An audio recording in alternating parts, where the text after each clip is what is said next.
Руската агресија врз Украина го направи проширувањето на Европската Унија повторно можно и ќе го забрза, но државите од Западниот Балкан не треба да се надеваат дека ќе се качат на украинскиот воз без да ги исполнат критериумите.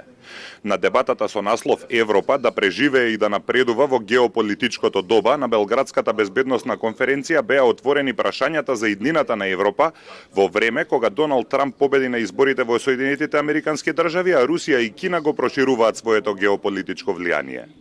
Специјалниот пратеник на Франција за Западниот Балкан Рене Трокас смета дека Европската Унија ќе ги преживее овие геополитички времиња и ќе стане посилна, но оти мора да се реформира за да стане поефикасна.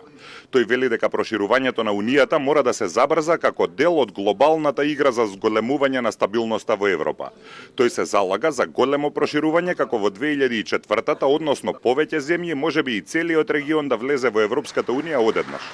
Во 2004-та во Европската Унија одеднаш влегуваат Полска, Чешка, Словачка, Унгарија, Словенија, Малта, Кипар, Литванија, Латвија и Естонија. Земјите од Западниот Балкан чекаат повеќе од 20 години. Тоа е предолго. Мораме да забрзаме, а причината за тоа е што војната се врати на нашиот континент. Војната во Украина. Така што нови, големи, клучни, драматични предизвици, како војната во Украина, носат нови одговори за регионот и мора да забрзаме и да инсистираме на стабилност. Мислам дека на овие држави им го должиме проширувањето и да станат полноправни членки на Европската Унија. За да и даде политички поттик среде руската инвазија, Европската Унија летоска ги започна преговорите за членство со Украина. Сепак, земјите од Западниот Балкан веќе 2 децении се во чекалницата. Дилемата што се отвори беше како Европската Унија ќе се справи со проширување со земја со десетици милиони жители како Украина, ако 2 децении не може да прими земја како Црнагора со 600.000 жители.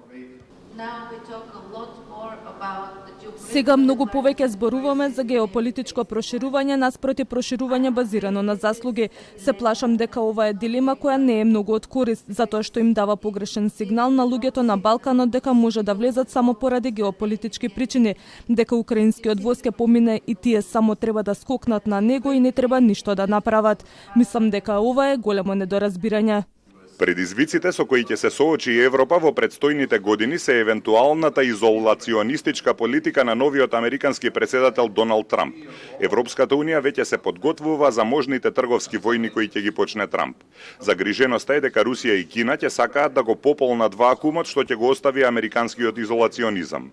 Војните во Украина и на Блискиот Исток дополнително ја комплицираат ситуацијата за Европа.